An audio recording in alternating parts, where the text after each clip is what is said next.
ಯಾಕೆ ಹೀಗೆ? ಎಚ್ಚರವಾಯ್ತಲ್ಲ.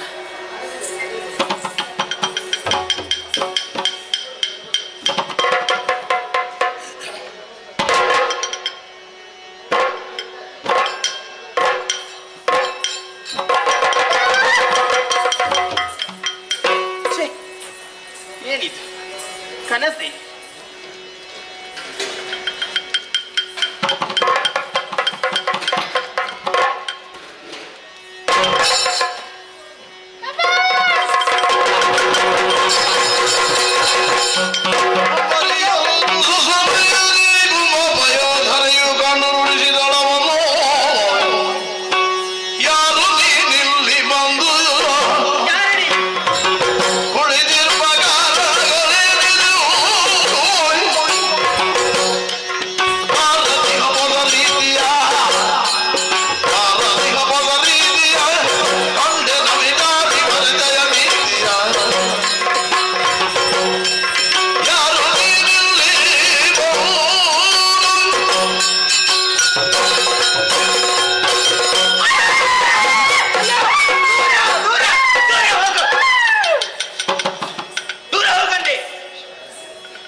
ನಾಟ್ಯವನ್ನು ಪೂರೈಸಿ ಬಂದು ನಂತಪುರದಲ್ಲಿ ಮಲಗಿದ್ದವಳು ನಾನು.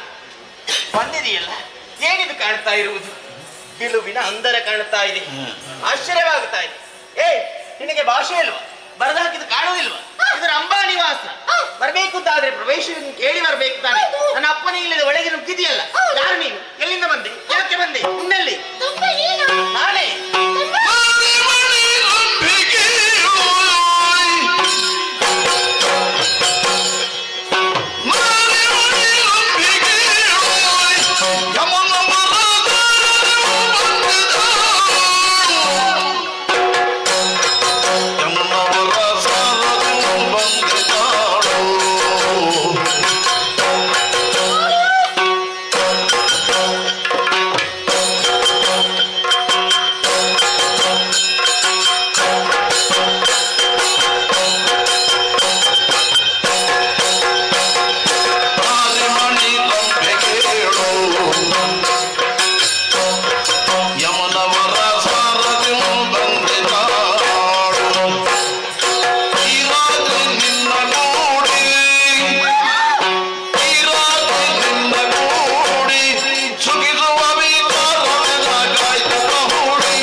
ಯಮ ಕಳುಹಿಸಿಕೊಟ್ಟನೆ.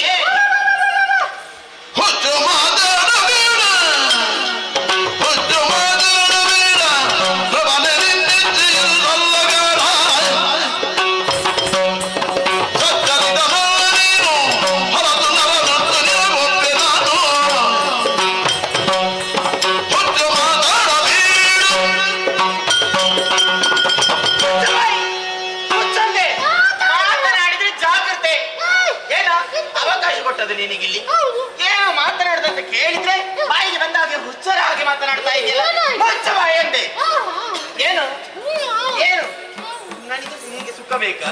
ರಮ್ಮೆ ಅಂದ್ರೆ ಏನಂತ ಭಾವಿಸಿಕೊಂಡೆಯ ನೀನು? ಗೊತ್ತು. ನಮಗೆ ದೇವಲೋಕದಲ್ಲಿ ಕೂಡ ಸುಖ ಬೇಕು ಅಂತ ಆದ್ರೆ ನನ್ನ ಅಪ್ಪನೆಯನ್ನು ಪಡಿಬೇಕು, ನನ್ನನ್ನು ಕೇಳಿ ಪಡಿಬೇಕು.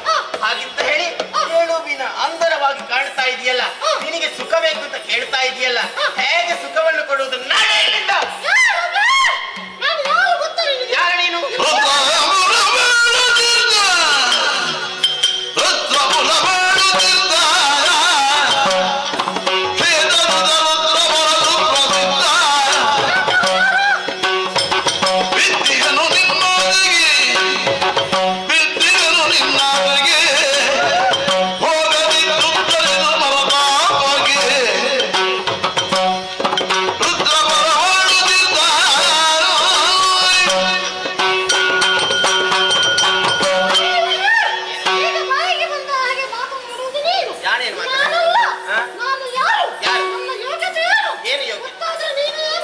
ಏನು ವಿಶೇಷ?